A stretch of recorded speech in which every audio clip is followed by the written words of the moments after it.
खोजी टीवी के मुअज़्ज़िज़ दोस्तों, इस वक्त पाकिस्तान में इलेक्शन कमीशन और अदलिया के इख्तियारात पर बहस चल रही है। अदलिया के हवाले से मौजूदा हुकूमत की जानिब से निहायत मनफी इक़दामात सामने आ रहे हैं। इसी तरह इलेक्शन के मुतल्लिक भी आइन और कानून की धज्जियां उड़ाई जा रही हैं। अदलिया, इलेक्शन कमीशन, आइन और पार्लियामेंट समेत तहरीक इंसाफ और PDM जमातें आपस में गुत्थम गुत्था हैं। अदालत की जानिब से जिस तरह के रिमार्क सामने आ रहे हैं, इससे मालूम होता है कि इलेक्शन कमीशन इंतखाबात न करवा कर बहुत बड़ा गैर आईनी कदम उठा रहा है, जिसकी रोकथाम वक्त की जरूरत है, क्योंकि मुल्क के 2 बड़े सूबे इस वक्त बगैर मुस्तकिल हुकूमत के चल रहे हैं और अब तो आईनी मुद्दत भी पूरी होने लगी है। अब भी अगर इंतखाबात नहीं होते तो इससे साफ जाहिर होगा कि PDM जमातें तहरीक इंसाफ की वजह से खौफ में मुब्तला हैं। एक तरफ इलेक्शन कमीशन ने इंतखाबात मुलतवी कराने के लिए आर्डर जारी किया है, तो दूसरी तरफ तहरीक इंसाफ ने इलेक्शन कमीशन का ये आर्डर चैलेंज किया है और कहा है कि इलेक्शन कमीशन के पास इंतखाबात मुलतवी करने का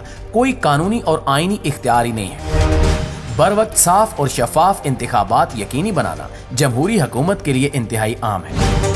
इंतखाबात में ताखीर शहरियों के बुनियादी आईनी हकूक मुतासिर करने के मुतरादिफ है। इलेक्शन कमीशन दरखास्त में उठाए गए अहम कानूनी और हकायक पर मबनी सवालात का जवाब दे। तहरीक इंसाफ समेत अदालत में जज साहिबान ने भी इलेक्शन कमीशन के गैर आईनी इकदाम पर सख्त रिमार्क्स दिए। अदालत में क्या कुछ कहा गया, इलेक्शन कमीशन का इख्तियार कहां तक चल सकता है, इलेक्शन कमीशन इंतखाबात क्यों मुलतवी कराना चाहता है, क्या वजह है कि लैपटॉप स्कीम के लिए अरबों रुपए मौजूद हैं लेकिन इंतखाबात के लिए नहीं, क्या जज साहिबान अपनी तनख्वाह इलेक्शन के लिए दे रहे हैं। दोस्तों, इस वीडियो में हम आपको इन तमाम सवालों के जवाब देंगे और इसके साथ ही अदालत में इस हवाले से जज साहिबान की गुफ्तगू का अहवाल भी बताएंगे। दोस्तों, सुप्रीम कोर्ट में सूबाई आम इंतखाबात मुलतवी किए जाने के खिलाफ पाकिस्तान तहरीक इंसाफ की जानिब से दायर मुकदमे की समाअत के आगाज पर चीफ जस्टिस उमर अताब बंदयाल ने नए अटार्नी जनरल मंसूर उस्मान का खैर मकदम किया और कहा है कि तवक्को है कि आपसे बेहतरीन मुआवनत मिलेगी, कार्रवाई को लंबा नहीं करना चाहते। सादा सा सवाल है कि इलेक्शन कमीशन तारीख आगे कर सकता है या नहीं। अगर इलेक्शन कमीशन का इख्तियार हुआ तो बात खत्म हो जाएगी। इसका जवाब दें कि क्या इलेक्शन कमीशन के पास ये हक है कि वो इलेक्शन मुलतवी कर सके, और अगर है तो इसका कानूनी जवाज क्या है। क्या इलेक्शन की जो तारीख दी गई है वो आइन के मुताबिक है। बहुत से सवालात हैं जिनका जवाब आपकी मुआवनत से हम हासिल करना चाहेंगे। अटार्नी जनरल का कहना था कि हम इस दरखास्त के काबिल समाअत होने पर भी सवाल उठा रहे हैं। उन्होंने मामले पर फुल कोर्ट बनाने की इस्तदा की और कहा कि इस मामले पर सुप्रीम कोर्ट की इज्तिमाई दानिश की जरूरत है। PTI के वकील अली जफर ने दलाइल देते हुए कहा कि इस दरखास्त में 4 सवालात उठाए गए। एक ये कि क्या इलेक्शन कमीशन का इकदाम आइन के खिलाफ है। अटार्नी जनरल का कहना था कि अदालती फैसला अगर 4-3 का हुआ तो किसी हुक्म का वजूद ही नहीं जिसकी खिलाफ वर्जी हुई। अदालती हुक्म नहीं था तो सदर मुमलिकत तारीख भी नहीं दे सकते थे। 1 मार्च के अदालती हुक्म को पहले तय कर लिया जाए। इस पर चीफ जस्टिस का कहना था कि इस वक्त मुकदमा तारीख देने का नहीं, मनसूख करने का है। जमहूरियत के लिए इंतखाबात जरूरी है। फारूक नायक का कहना था कि मुल्क में इस वक्त अनारकी और फाशिज्म है। अदालत हमें मौका दे तो केस तैयार करेंगे। दोस्तों, समाअत के दौरान चीफ जस्टिस ने 2 जजेस के इख्तिलाफी नोट को भी मौजूद बहस बनाया। उनका कहना था कि 2 जजेस के इख्तिलाफी नोट का मौजूदा केस से बराह रास्त ताल्लुक नहीं। फैसला कितनी अक्सरियत का है इसका जायजा बाद में लिया जा सकता है। फिलहाल संजीदा मामलात से तवज्जो न हटाई जाए। PTI के वकील अली जफर का कहना था कि सिर्फ फंड्स की कमी के बायस इलेक्शन मुलतवी नहीं हो सकते। अमनो अमान और अमले की किल्लत भी इलेक्शन मुलतवी करने का बहाना नहीं है। पहले कोई इंतखाबात की तारीख नहीं दे रहा था और अब तो सुप्रीम कोर्ट के हुक्म पर इंतखाबात की तारीख का ऐलान हुआ है। ये कैसे मुमकिन है कि जिस इदारे का काम ही इलेक्शन करवाना है वो आईनी जिम्मेदारी अदा न कर सकता हो। चीफ जस्टिस ने रिमार्क्स दिए कि कोई कानून इलेक्शन कमीशन को इंतखाबात मुलतवी करने का इख्तियार नहीं देता। दोस्तों, इस मौके पर जस्टिस मुनीब अख्तर के रिमार्क्स भी निहायत दिलचस्प थे। उनका कहना था कि अगर इंतखाबात मुमकिन नहीं थे तो इलेक्शन कमीशन को अदालत से रुजू करना चाहिए था। एक असेंबली शेड्यूल के दौरान दूसरी असेंबली तहरील हो जाए तो एक ही दिन इंतखाबात के लिए रुजू किया जा सकता है। इलेक्शन कमीशन अज खुद ऐसा हुक्म जारी नहीं कर सकता। इलेक्शन कमीशन 6 माह इलेक्शन आगे कर सकता है तो 2 साल भी कर सकेगा। वकील अली जफर ने कहा कि जिस बुनियाद पर इलेक्शन मुलतवी हुए इस तरह तो कभी इलेक्शन नहीं हो सकते। इलेक्शन कमीशन ने कहा कि फंड्स फ्राहम नहीं किए गए। इलेक्शन कमीशन ने कभी फंड्स देने की हिदायत नहीं की थी। इस मौके पर जस्टिस मुनीब अख्तर ने रिमार्क्स दिए कि अखबार में वज़ीर आज़म का बयान पड़ा था। वफाकी हुकूमत कहती है कि फरवरी तक 500 अरब टैक्स जमा किया।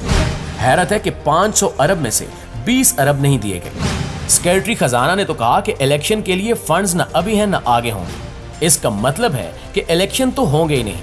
हुकूमत का कोई सेक्रेटरी ऐसा बयान कैसे दे सकता है? टैक्स जमा होकर फेडरल फंड्स में जाता है। इस पर चीफ जस्टिस का कहना था कि इलेक्शन के लिए पूरे बजट की जरूरत ही नहीं है। 20 अरब का कट हमारी तनख्वाहों पर भी लगाया जा सकता है। हुकूमत अखराजात कम करके 20 अरब निकाल सकती है। मुल्क मुआशी बहरान से गुजर रहा है। मुआशी बहरान को नजरअंदाज नहीं किया जा सकता। बहरान से निमटने के लिए कुर्बानी देना होती है। 5% तनख्वाह कटने से इलेक्शन का खर्चा निकल सकता है। पंजाब में अब तक सिर्फ 61 ऑपरेशन हुए, सिंध में 367, जबकि खैबर पख्तूनख्वा में 1245 ऑपरेशन हुए। पंजाब की सूरत हाल खैबर पख्तूनख्वा से मुख्तलिफ है। तुर्की में जल्जले से मुतासरा इलाकों के अलावा हर जगह इलेक्शन हो रहे हैं। पीटीआई के वकील अली जफर का कहना था कि इलेक्शन एक्ट भी कहता है कि जहां मसला हो वहां पोलिंग मंसूख हो सकती है। ऐसा नहीं हो सकता कि पूरा इलेक्शन मुलतवी कर दिया जाए। इस मौके पर चीफ जस्टिस का कहना था कि इमरजेंसी लगाकर ही इलेक्शन मुलतवी किए जा सकते हैं। जस्टिस मुनीब अख्तर ने रिमार्क्स दिए कि क्या मजीद इकदामात करके 20 अरब इजाफी नहीं लिए जा सकते? हुकूमत ने तखमीना 170 अरब से ज्यादा का लगाया होगा।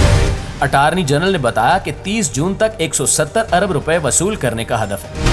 IMF का मुतालबा था कि शरह सूद में इजाफा किया जाए। शरह सूद में इजाफे से मकामी कर्जों में इजाफा हुआ। जस्टिस एजाजुल हसन ने नाराजगी जाहिर की कि मामला तरजीहात का है।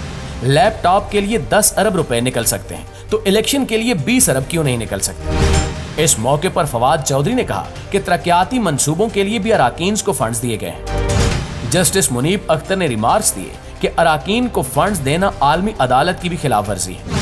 चीफ जस्टिस ने रिमार्क्स दिए कि मुल्क में जब बुरे हालात थे तब भी इंतखाबात हुए हैं।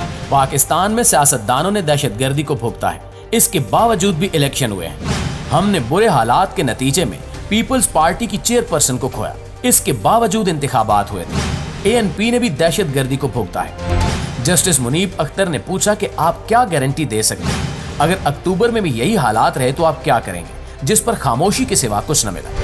दोस्तों, अदालत में जिस तरह जजेस ने खुद अपनी तनख्वाहों में कटौती की तजवीज दी, इससे मालूम होता है कि अदलिया हर हाल में आइन की बालादस्ती चाहती है ताकि आइन के मुताबिक इलेक्शंस हो, लेकिन हुकूमत पीछे से वार करने की आदी है। इसलिए गैर कानूनी और गैर आइनी इकदामात के जरिए अदलिया के इख्तियारात महदूद किए जा रहे हैं। आइन, अदलिया, पार्लियामेंट और इलेक्शन कमीशन समेत तहरीक इंसाफ और PDM की इस जंग में जीत किसकी होगी, ये आने वाला वक्त ही बताएगा।